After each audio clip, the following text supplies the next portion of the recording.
أعوذ بالله من الشيطان الرجيم. بسم الله الرحمن الرحيم.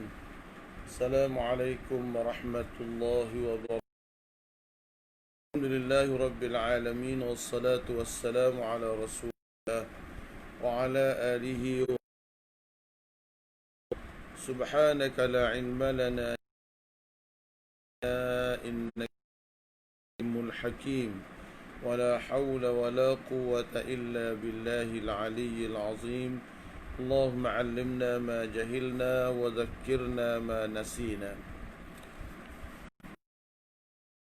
أصبح الملك لله رب العالمين. اللهم إني أسألك خير هذا اليوم، فتحه ونصره ونوره وبركته وهداه، وأعوذ بك من شر ما فيه وشر ما بعده.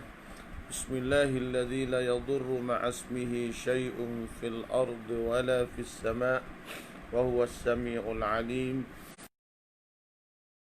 وكيل نعم المولى ونعم النصير، ولا قوة إلا بالله العلي العظيم. Sidang pendengar yang dikasihi sekalian, alhamdulillah lagi pada berbicara berkenaan dengan amalan-amalan kita di yang kita semua akan pergi, dan juga amalan-amalan ini yang menyebabkan kita semua akan dapat berteduh di bawah teduhan arasy Allah Subhanahu wa taala pada hari akhirat nanti. Pada kuliah subuh saya pagi kemarin, perkara akan azab kita, beri peluang pada kita semua untuk berteduh di bawah teduhan arasy Allah Subhanahu wa taala. Itu yang pertama, saya telah baca, orang yang berkasih sayang kerana Allah Subhanahu wa taala. Yang kedua, orang yang berniaga tetapi pada orang untuk panjangkan tempoh bayar hutang, ataupun dia hapuskan hutang itu dengan niatnya bersedekah. Kemudian yang ketiga ialah orang yang memudahkan urusan orang-orang yang susah. Yang keempatnya, orang berusaha saudaranya, orang yang memendamkan rasa marah. Baiklah kawan-kawan yang dikasihi sekalian, lagi pada hari ini beberapa amalan yang akan membantu kita pada hari akhirat kelak. Antara golongan yang dapat berteduh di bawah teduhan arasy Subhanahu wa taala pada hari akhirat orang yang iaitu menjadi Bilal di masjid-masjid dan di surau-surau. Kita semua tahu bahawa seruan untuk sembahyang, azan maknanya seruan. Yang ini adalah satu perkara yang mendekatkan kita kepada Allah, dan diajak manusia ni untuk dekat dengan Allah Subhanahu wa taala dan buat ibadah kepada Allah Subhanahu wa taala. Kalaulah kita semua ni tahu kelebihan menjadi Bilal ataupun kelebihan kita mengumandangkan azan, nescaya kita akan berlumba-lumba untuk menjadi muazzin, dan kita kena mengundi siapa dia bayar masa ni, siapa dia bayar zuhur, siapa dia bayar asar. Suara azan itu mengangkat kalimah tauhid, dan kita menzahirkan kalimah, kita mengesahkan Allah Subhanahu wa taala. Golongan ini pada hari akhirat nanti Allah Subhanahu wa taala bagi satu keistimewaan kepada mereka, iaitu kata Nabi sallallahu alaihi wasallam, al-muazzinu lun-nasi yaumal al-muazzin, orang yang paling panjang yaumal qiyamah, pada hari akhirat.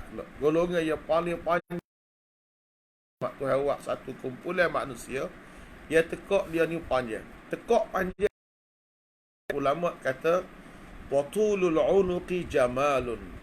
Dia kata ini adalah orang yang Bernasabahlah tugas mereka di alam dunia ini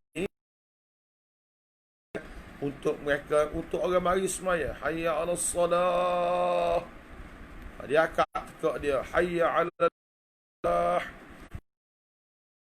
Mereka ni menyampaikan seruan Allah Subhanahu Wa Taala kepada umat manusia di atas dunia. Kita semua tahu bahawa kalimah-kalimah azan ini adalah kalimah tauhid yang mengajak manusia kepada tugas yang paling utama di dunia ini, iaitu sembahyang. Dan muazzin ini bersaksikan kelak. Siapa dia saksi? Lurat bin waya, benda yang kering, setiap basah, benda yang dengar suara azan dia di atas dunia ni, semuanya menjadi saksi pada hari akhirat kelak. Qala Abu Sa'id Al-Khudri li Abdurrahman bin Sa'sa'ah, inni araka tuhibbul ghanama wal badiyah, fa idza kunta fi ghanamika aw badiyatika fa azanta lis-salah farfa' bin nida, fa innahu la yasma'u mada sautil jinnun wala insun wala syai'un illa syahida lahu yaumal qiyamah. Rawahul Bukhari. Abu Sa'id Al-Khudri radhiyallahu anhu berkata kepada Abdul Rahman bin Sa'sa'ah, wahai Abdul Rahman, aku tengok kamu ni suka sangat duduk di kawasan pedalaman. Dia suka sangat perah kambing, bela kambing. Apabila kamu berada di kampung kamu bersama dengan kambing-kambing kamu, maka masuk waktu untuk semaya, Allahu Akbar, Allahu Akbar, kerana tidak ada satu makhluk yang mendengar baik manusia baik sesuatu melainkan kesemuanya akan kepada kamu pada hari akhir. Ini di antara golongan arasy Allah pada hari kiamat. Ialah golongan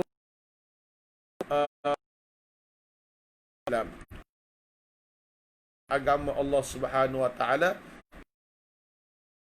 Tuan-tuan semua, kita kena istiqamah dengan Allah pada kita ini. Dalam Al-Quran Allah Subhanahu Wa Taala sebut dalam surah wa may yuti'illah, ayat berbunyi wa may yuti'illah wa yattaqhi fa ulaika humul faizun. Allah Subhanahu Wa Taala kata dalam surah An-Nur, wa may yuti'illah, siapa dia taat kepada Allah dan taat kepada perintah Rasulullah sallallahu alaihi wasallam, Allah takut kepada Allah Azza wa Jalla. Kata ulama, ayat Azza wa Jalla di akhir usianya, faulaika humul faizun, maka mereka itulah orang-orang yang berjaya.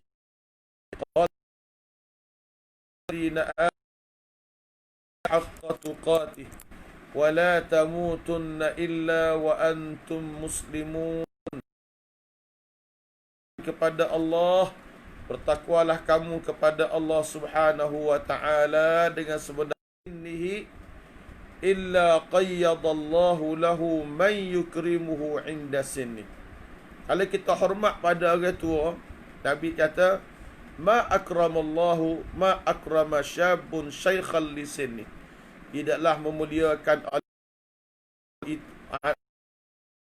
tua kerana tua dia. Bila kita hormat pada orang tua kerana tua dia, melainkan Allah Subhanahu wa taala,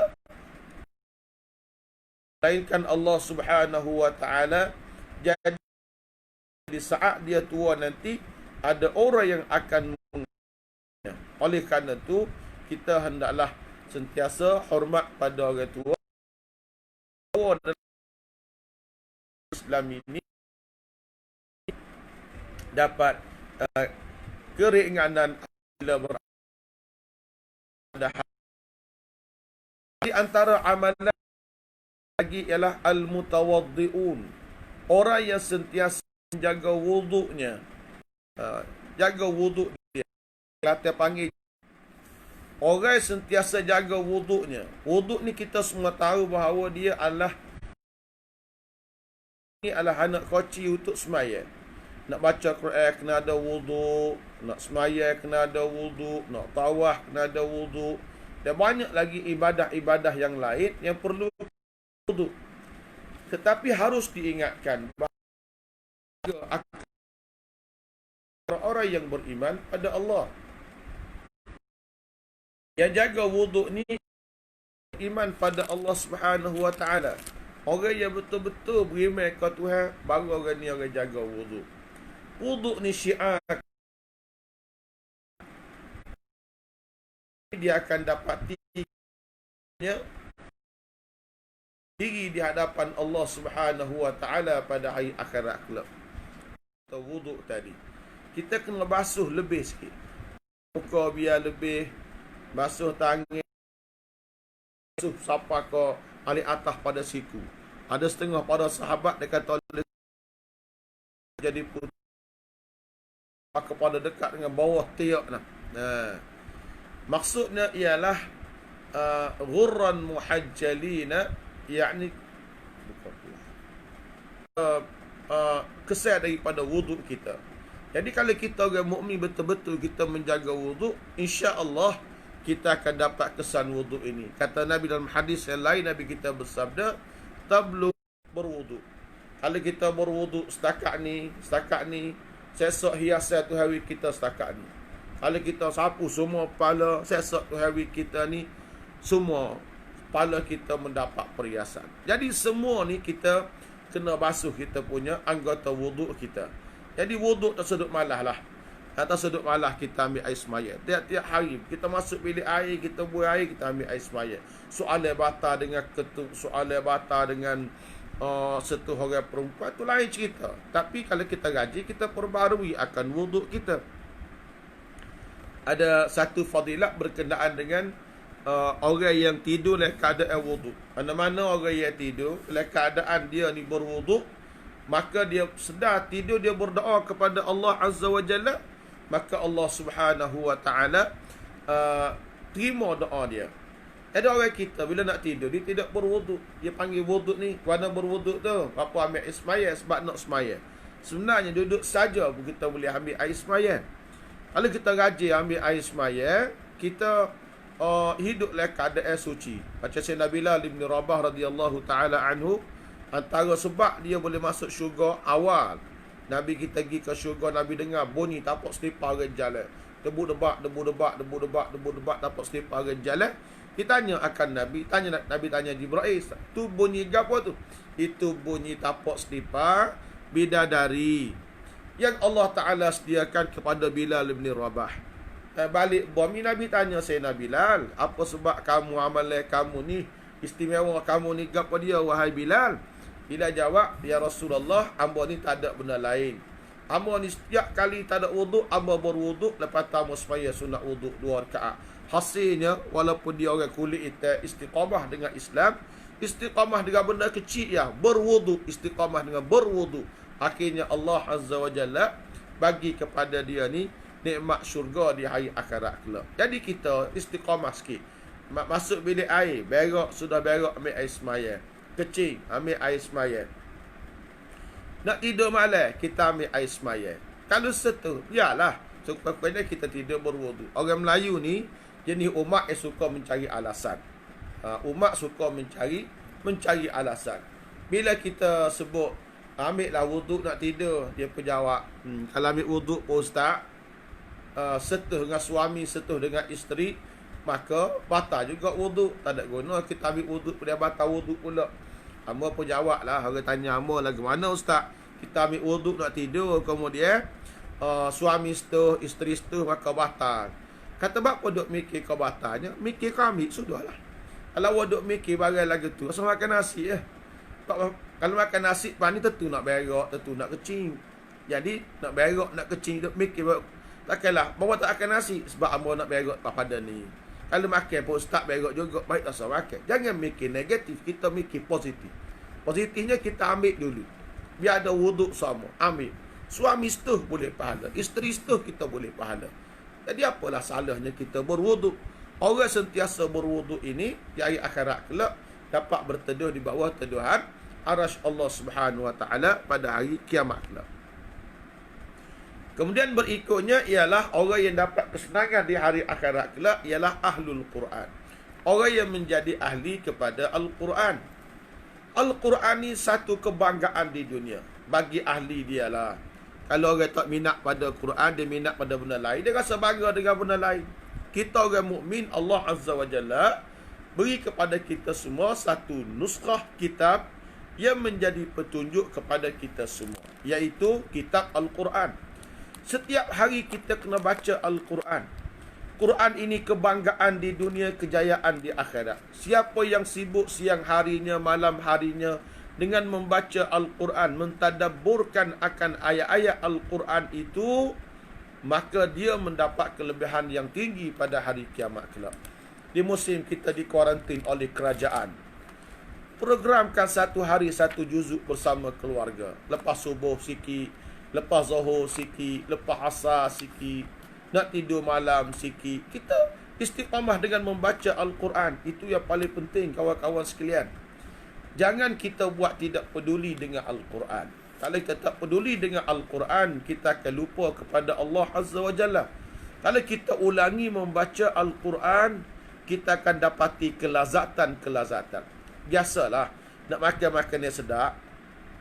Kalau makan yang sedap, kena habis duit banyak, kena tukar masuk pula sedap, beli ketai, beli ayam, beli apa. Nak boleh ke makan yang sedap, kena upah orang masak, kena guna bahan sedap-sedap baru boleh makan sedap. Sama juga dengan Al-Quran. Kita jumpa dengan sedikit cabaran. Bila nak baca Al-Quran, mula-mula rasa pahit, mula-mula rasa gitu, rasa gini. Itu hak kita rasa. Tapi lama-lama bila kita lawan pahit tadi, insya-Allah kita akan jumpa dengan benda yang manis. Kalau siapa-siapa dia lah yang dengar kuliah saya ini, berasa tak pandai nak belajar, nak baca Quran. Saya ada buat kelas di pejabat saya Tanah Merah. Siapa dia yang pergi kelas ni, jumpa dengan ustazah saya lantik dia, saya gaji dia sikit untuk ajar orang buta huruf Al-Quran. Dia pergi belajar 20 minit sahaja, 20 jam. Sehari 2 jam dia pergi belajar daripada alif bata sampai dia boleh baca Al-Quran. Hanya tidak lebih daripada 10 hari. Yakni 2 jam sehari kali 10 hari sama dengan 20 jam. InsyaAllah daripada tidak kena huruf Al-Quran, dia akan dapat membaca Al-Quran. Jadi Quran ni Tuhan mudahkan untuk kita sebut. Walaqad yassarnal Qur'ana lidzikri fahal min muddakir. Allah Subhanahu wa taala kata, kami permudahkan Al-Quran itu untuk disebut.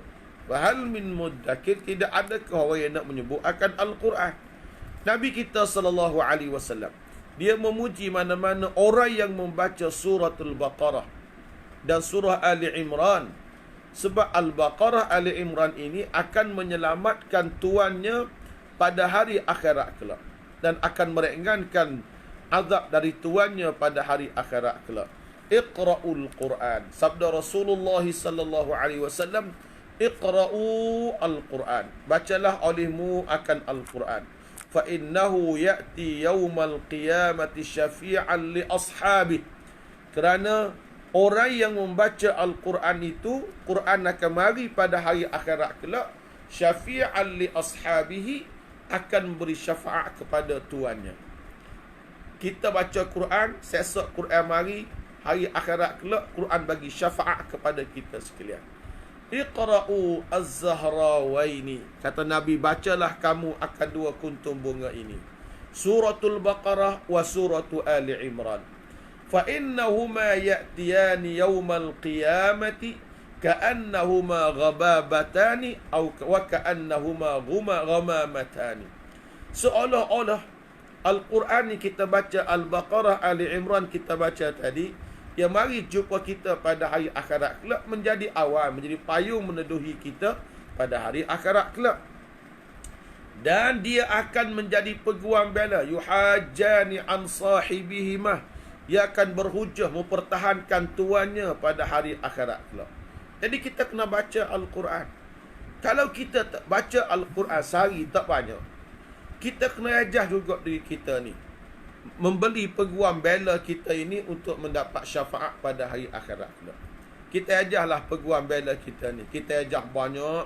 Kita ajar molek supaya kita ni boleh syafaat Al-Quran pada hari kiamat kelak. Kita baca dia, kita buatlah apa-apa usaha. Dia setiap benda yang berhubung dengan Al-Quran semuanya mulia. Setiap benda yang berhubung dengan Al-Quran semuanya mulia. Kita berhubung dengan Al-Quran, kita mulia. Qala Nabi sallallahu alaihi wasallam, ahlul Qur'ani hum ahlullahi wa khassatuh. Kata Nabi sallallahu alaihi wasallam, ahlul Quran, ahli Al-Quran itu hum ahlullahi wa khassatuh. Mereka itu ahli Allah yang mendapat keistimewaan daripada Allah Azza wa Jalla. Quran contohlah. Quran ada kulit, kitab Quran ada kulit dia. Kulit kitab Al-Quran turut menjadi mulia sebab dia bercantum menjadi kulit kepada Al-Quran. Walah kulit kitab ni ketah kotak je. Ketah kotak je. Bila dia duduk takut dengan Al-Quran, ketah tu pun menjadi mulia. Orang tak lakah, orang tak sepak, orang junjung tempat dia tinggi sebab dia menjadi kulit kepada Al-Quran. Kalau ketah boleh mulia kerana Al-Quran, takkanlah kita manusia ini tidak menjadi mulia bila kita berhubung dengan Al-Quran. Sebab itulah kita kena baca Al-Quran. Saya selalu pesan kepada kawan-kawan sekalian, bacalah Al-Quran pagi, petang, siang, malam. Kita kena baca Al-Quran. Nah, kita doa banyak-banyak kepada Tuhan. Allahumma rzuqna tilawatal Quran ana al-laili wa atrafan nahari bi rahmatika ya arhamar rahimin. Ya Allah, ya Tuhan kami, rezekikanlah pada kami ini membaca Al-Quran pagi, petang, siang dan malam. Baca semua Al-Quran. Kalau kita ni tak boleh membaca Al-Quran, kita ada masa sikit saja nak mengajar Quran tak boleh. Misalnya dalam dunia ni, orang paling baik orang yang mengajar Al-Quran, orang yang belajar dan mengajar Al-Quran. Qala Nabi sallallahu alaihi wasallam, khairukum man ta'allama Al-Qur'ana wa 'allamahu. Sebaik-baik kamu adalah orang yang belajar Al-Quran dan mengajarkan Al-Quran itu kepada orang lain. Kalau kita nak mengajar sendiri tak pandai, tak apa. Kita cari orang lain, kita gaji dia supaya orang ni, kita gaji dia supaya orang ni mengajar Al-Quran. Sekurang-kurangnya orang tadi mengajar dan gaji dia dibayar oleh kita. Saya buat satu usaha lah. Sekadar-kadar saham akhirat saya buat satu usaha. Saya gaji guru Al-Quran. Saya cari duit sikit sebanyak dengan sahabat-sahabat. Saya gaji guru Al-Quran. Sekarang ni hamba ada 13 kelas pengajian Al-Quran secara percuma di beberapa buah jajahan. Saya pilih dan saya cari duit dengan sahabat-sahabat sekalian supaya mereka tolong saya untuk bayar gaji. Alhamdulillah, lah ni pelajar kelas Al-Quran saya ada seramai 300 orang mengambil manfaat. Dan gaji cikgu dibayar oleh kawan-kawan. Kawan-kawan ni bagi RM50, hak ni bagi RM100, hak ni bagi RM200. Mereka niat ini saham pahalaku untuk ibuku, untuk ayahku yang sudah pergi. Siapa dia nak baca Quran pada mak ayah kita tiap-tiap hari begitu banyak. Kalau kita buat saham macam ni, 300 orang baca Quran, tiap-tiap hari belajar Quran, pahala sampai kepada mak ayah kita di alam kubur. Dan kita sendiri pun siasat kalau kita mati, orang tolong baca. Orang tolong baca Quran kepada kita. Alhamdulillah, kita mendapat pahala yang banyak. Oleh kerana itu, dekatkan diri anda dengan Al-Quran. Sandarkan segala usaha-usaha anda kepada Al-Quran. InsyaAllah anda akan bahagia.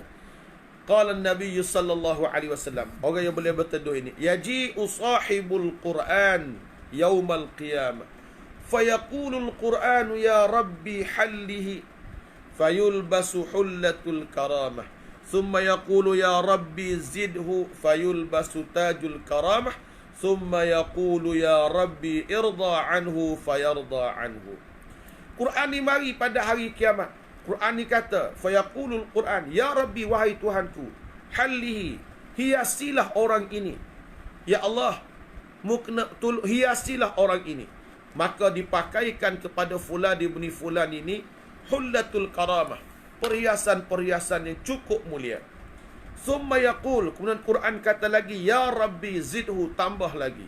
Di saat orang lain tidak ada pakaian, di saat orang lain tidak ada apa-apa perhiasan, Allah Azza wa Jalla bagi kemuliaan kepada ahli Al-Quran. Quran berkata, ya Rabbi, hiaskanlah ia, dipakaikan untuknya pakaian yang penuh, hiasan penuh dengan kemuliaan. Kemudian dikatakan lagi, ya Rabbi zidhu, wahai Tuhanku, tambahkanlah perhiasan itu. Fayul basutajul karamah, maka dipakaikan untuk dia tadi pakaian penuh dengan kemuliaan. Summa yaqulu, ya Rabbi, wahai Tuhanku, redailah akan ia.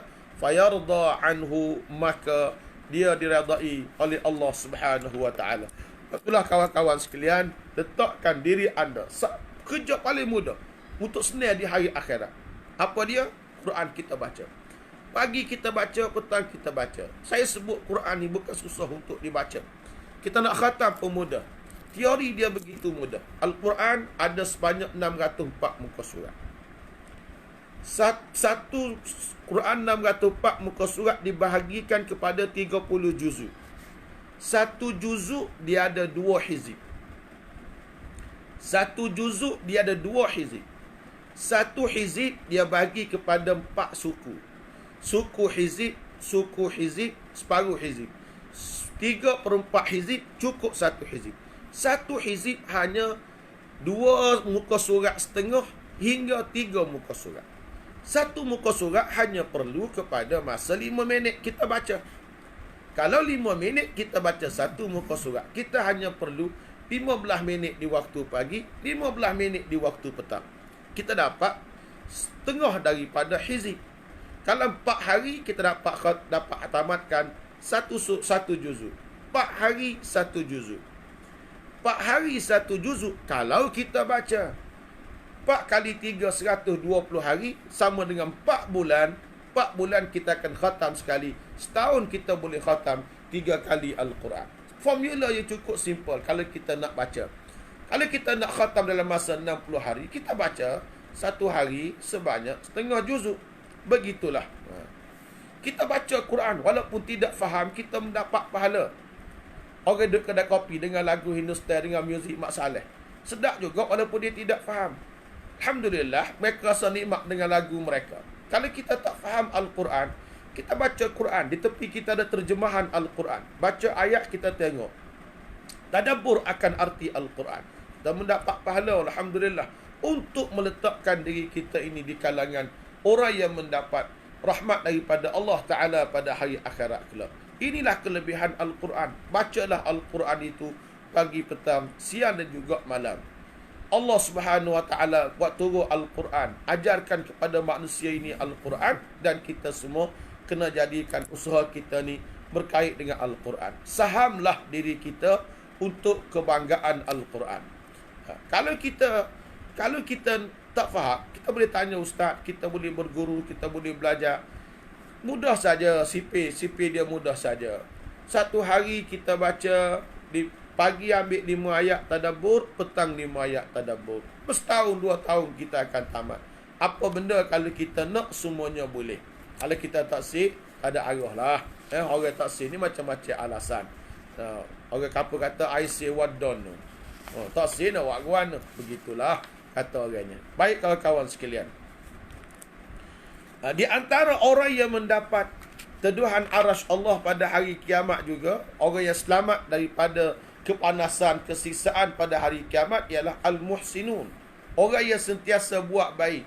Orang yang buat baik, orang yang pemurah. Orang buat baik dengan pangkat dia, dengan harta dia, dengan ilmu dia.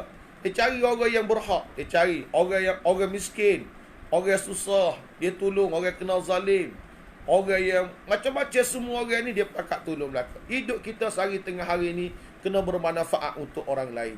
Qala Nabi sallallahu alaihi wasallam, khairun nas anfa'uhum linnas. Sebaik-baik manusia ialah orang yang paling bermanfaat untuk orang lain. Hidup kita ni kena manfaat untuk orang lain. Tuan-tuan semua, depan saya ada pengaruh, ada kawan-kawan, ada sahabat. Gunakan kekuatan yang kita ada ini untuk mendapat kelebihan. Kita boleh tolong orang. Tolong tak nanti dengan duit kita, dengan otak kita boleh tolong orang. Makcik duk nego tepi jalan. Makcik susah nego tak ada piti. Gini makcik. Kita ambil borang rumah tu email. Tolong download dalam internet. Makcik ni ada bantuan perniagaan daripada institusi sekian-sekian. Kalau asnaf kita ada majlis agama Islam Kelantan. Kita wui dia makcik isi hak ni saya tu email pergi ke majlis. Majlis pun tengok layak. Ada rezeki dia. Majlis agama bagi. Boleh buat modal dia nego. Kita hanya pemudah cara saja. Nah, macam-macam benda. Ada orang mati. Tak lesah masalah saka. Kita wayak saka ni makcik kena buat gini. Hak ni gini. Kita pergi makcik. Buat pergi makcik. Pergi ke jabat tanah. Pergi jumpa pegawai pusaka kecil. Contohnya begitu. Jadi hidup kita ni tolong orang tak hati kau dengar duit, tolong dengan fikiran, macam-macam lah. Waktu ada orang ni, kita dalam musim-musim Covid ni, kita jumpa ramai orang susah. Lepas Covid habis lagi susah juga. Pasal apa nak boleh kau mula hidup balik dengan duit dia, orang tak ada ni, jumpa dengan susah. Apa benda kita boleh tolong dia? Kita boleh mikir lah. Kita orang ada kerja sikit, orang ada sains sikit, ada pengalaman sikit. Cuba kita apa dia ni buat kerja sikit. Mikir hidup ni. Baik ni banyak tuan-tuan. Ular pun baik. Dalam kuliah hamba selalu kata ular baik ular. Ular ni baik selagi dia mau tak tijuk ekor dia. Ular dia mau tijuk ekor, kepala naik selalu. Tak sia jadi ular. Baik tau dia tu baik weh. Tak cara kat orang. Duduk sore. Tak cara kat orang lasu. Tu baik. Baik juga sepuluh ular. Hak ni bukan orang paling baik. Nabi sebut khairun nas. Orang paling baik orang lagi mana? Anfa'uhum linnas. Orang yang paling bermanfaat untuk manusia lain. Hidup kita ni jangan duduk nyusah kat orang. Nyusah kat orang ni dosa. La darara wa la dirara. Nyusah nak kanak diri sendiri tak boleh. Nak kanak kat orang pun tak boleh. Apa hidup kita nak nyusah kat orang, nak kanak kat orang. Kalau kita hidup mikir nak kanak kat orang, jiwa kita ni jiwa sakit. Jiwa sakit. Dia panggil uqdah nafsiyah. Duk layan kepada nafsu kita hak susah ni, nak penuhi kehendak kita. Tengok orang kaya kita nak kaya kereta. Tengok orang beli kereta kita nak kereta. Hak ni ke orang dah sikap lagi ni siapa bila tak boleh tolong orang. Pasal duk penuh perut dia, duk penuh cita rasa dia. Pasal duk gambar lah hak tu. Pitih ada kita beli. Duit tak ada kita duduk dia. Setengah orang duit tak ada, rela cari deki dengan orang macam-macam perut huduh dia, akhir sekali tak senes-senes pun hidup dia. Tak senes-senes pun hidup. Akhirnya dengan orang tu balas, dengan orang ni balas. Gapo dia boleh balas. Tuan-tuan semua Amos selalu sebut, hak ada pitih dia belilah. Hak tak ada pitih jangan duk kecil hati. Maksud duk kecil hati lah, ya. Kereta ni serupa ya. Yang menggunakan kereta, apa dia kereta? Kereta ni ialah besi hak ada tayar 4 butir. Orang panggil kereta. Dalam dunia ni hak paling mahal sekali kereta. Kereta orang paling takut sekali. Kereta pergi tidak kembali. Hak ni orang paling takut. Pergi tidak kembali. Tahu pergi tidak kembali? Van jenazah. Dia giata kita kubur, kita tak akan balik lagi. Hak tu hak mahal. Kena bikin balik alah kau tu. Jadi kita ni ke, kalau kita dah pitih, kita pakai kereta mahal. Tak apa, nak pakai kereta apa? Audi ke, nak pakai kereta Ferrari ke, Porsche ke, Lamborghini ke, apa nama kereta, ubah lah. Walaupun nama dia, plek-plek bertayar dia 4 butir ya. Kita ada kereta 1 butir, 2 butir, 3 butir. Sekali naik pun 1 butir juga. Atau dah fikir tu. Kita mikirlah ni, lagu mana aku nak manfaatkan harta aku, manfaatkan diri aku, nak manfaatkan segala-galanya hidup aku ini untuk tolong orang lain.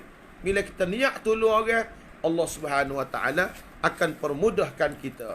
Man naffasa an mu'minin kurbatan min kurabi dunya, naffasallahu anhu kurbatan min kurabi yaumil qiyamah. Wa man yassara ala mu'sirin yassarallahu alaihi fid dunya wal akhirah. Wa man satara musliman satarahu Allahu fid dunya wal akhirah. Wallahu fi auni al-'abdi ma kana al-'abdu fi auni akhi. Siapa dia merdekakan seorang mukmin daripada kesusahan hidup di dunia, Allah akan merdekakan kesusahan hidupnya pada hari kiamat. Siapa dia mudah pada orang yang susah, Allah mudah untuk dia dunia akhirat. Siapa dia tutup keaiban seseorang saudaranya di dunia, Allah akan tutup keaibannya di dunia dan juga di hari akhirat kelak. Allah Subhanahu wa taala sentiasa menolong hamba-Nya selama mana hamba itu menolong saudaranya yang lain. Tuan-tuan semua, hamba tengok orang lain ni lah, banyak duduk penting keselesaan diri, walaupun ada orang lain yang susah. Kita kena fikir, umur kita 50, 60 ni, kita nak pergi mana lagi? Umur saya sudah separuh abad, 50 tahun. Duk fikir-fikir nak pergi mana lagi? Nak bawa kereta pergi Kuala Lumpur, bolehlah sekali-sekala kita pergi Kuala Lumpur. Nak bawa kereta derah, kita bukan kaki racing. Dah, kita gunalah hidup kita. PT ada sama seria, buat bajikan, buat masjid, buat surah, cari tanah wakaf. Ini saham kita. Orang lain boleh manfaat. Dah, saya cadang kepada orang yang berada, ada PT lah. Orang ada PT ni, cadang ke mana? Dia kadang-kadang dia kena pergi sendiri rumah orang miskin. Dia tengok tikar rumah orang miskin, dinding rumah orang miskin, lagu mana, cuba tengok sendiri. Ni insya-Allah. Lebih-lebih lagi kalau kita tolong ibu-ibu tunggal yang miskin. Kita sebut tolong ibu tunggal, macam kena nikah dengan ibu tunggal. Tolong nikah dengan ibu tunggal. Jangan duk fikir soalan nikah, soalan tolong. Qala Nabi sallallahu alaihi wasallam, "As-sa'i 'alal armalati wal aitam kal mujahidi fi sabilillah." Kata Rasulullah, orang yang berusaha, as-sa'i 'alal armalah, orang yang berusaha membantu armalah. Armalah artinya janda-janda. Janda ni banyak dah. Janda balu mati tu laki. Janda ni kata panggil orang bujang. Amo tak setuju orang bujang ni.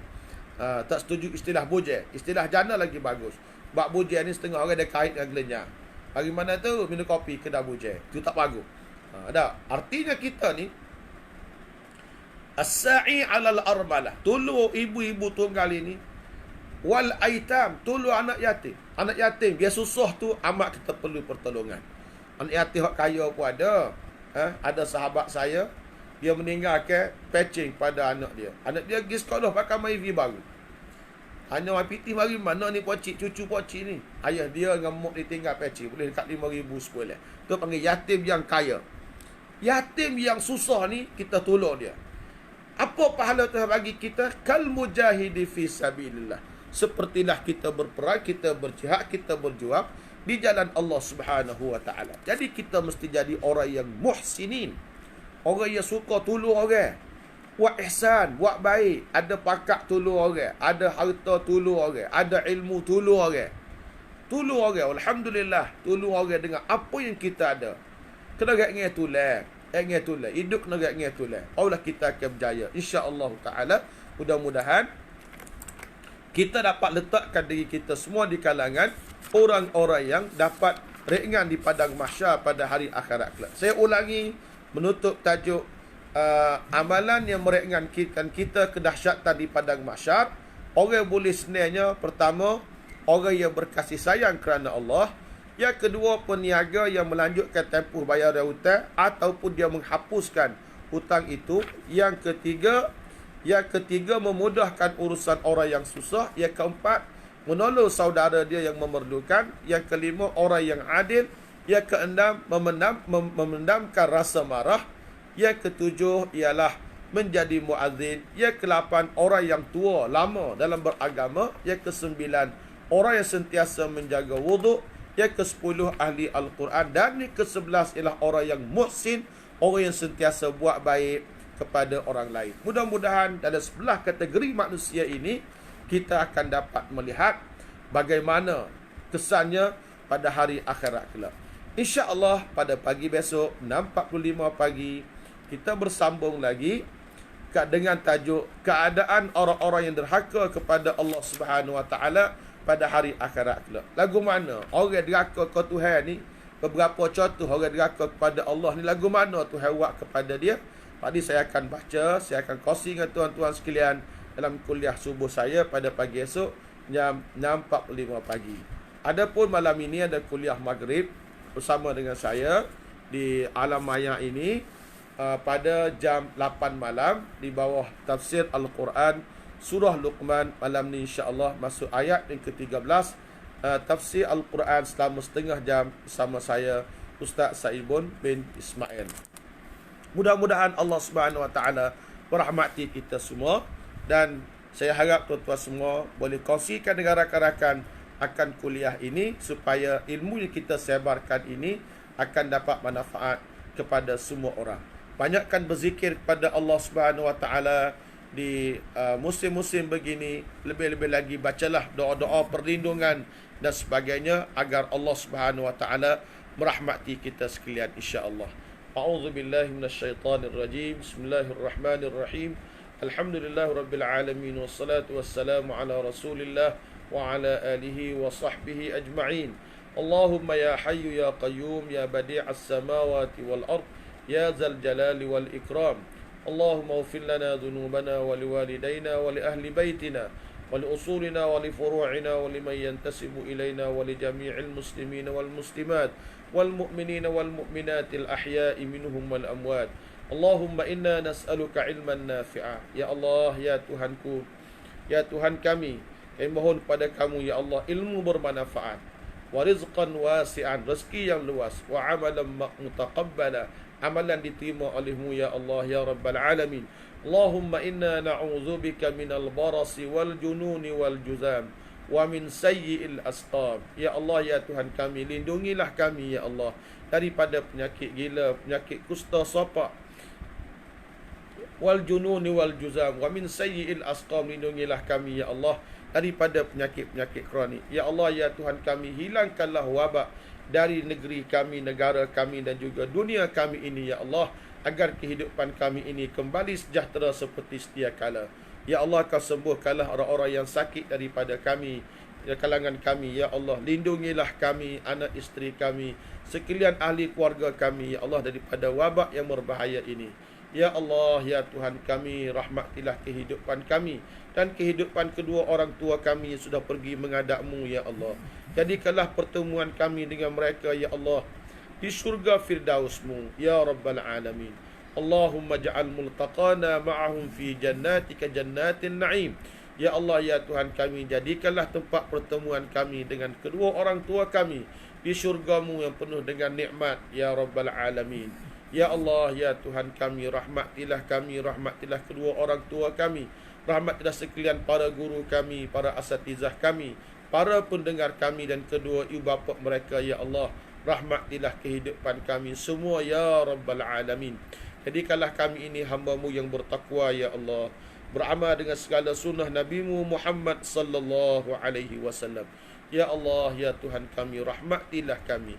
Jadikanlah kami ya Allah, anak-anak kami ya Allah di kalangan hamba-Mu yang suka membaca kitab suci Al-Quran ya Rabbal Alamin. Rabbana atin, Allahumma barik lana fi auladina wa la tadurruhum. Ya Allah ya Tuhan kami, kau berkatilah kami pada anak-anak kami, wa la tadurruhum, janganlah engkau ya Allah mudaratkan anak-anak kami. Wa waffiqhum li ta'atika, ya Allah ya Tuhan kami, taufikkanlah anak-anak kami untuk mentaati-Mu. Warzuqna birrahum, rezekikanlah pada kami ya Allah akan kebaikan mereka. Rabbana atina fid dunya hasanah wa fil akhirati hasanatan wa qina adzaban nar. Wa sallallahu ala nabiyyina Muhammad wa ala alihi wa sahbihi ajma'in. Alhamdulillahirabbil alamin. Ada satu doa yang saya lupa nak bagi tahu, tuan-tuan boleh baca setiap lepas solat. Doa saya terima daripada almarhum satu orang Tok Guru yang tua, almarhum Tuan Guru Haji Hussein, Pondok Lubuk Tapah. Dia kata kepada saya, Ustaz Syuaibun, jangan tinggal doa ini setiap kali lepas solat untuk anak-anak kita. Saya baca kepada tuan-tuan sekalian. Allahumma barikli fi auladi wa la tadurruhum wa waffiqhum li ta'atika warzuqni birrahum. Allahumma barik li fi auladi wa la tadurruhum wa waffiqhum li ta'atika warzuqni birrahum. Allahumma barik li fi auladi wa la tadurruhum wa waffiqhum li ta'atika warzuqni birrahum. Maksudnya, ya Allah ya Tuhanku, berkatilah pada anak-anakku ya Allah. Barik li fi auladi wa la tadurruhum, janganlah engkau mudaratkan anak-anakku ya Allah. Wa waffiqhum li ta'atika. Taufikkanlah anak-anakku ya Allah untuk mentaati perintahmu ya Allah. Warzuqni birrahum. Rezekikanlah kepadaku akan kebaikan mereka. Mudah-mudahan anak-anak kita menjadi anak yang baik, anak yang saleh. Wassallallahu ala nabiyyina Muhammad wa ala alihi wa sahbihi ajma'in. Walhamdulillahi rabbil alamin. Wassalamualaikum warahmatullahi wabarakatuh.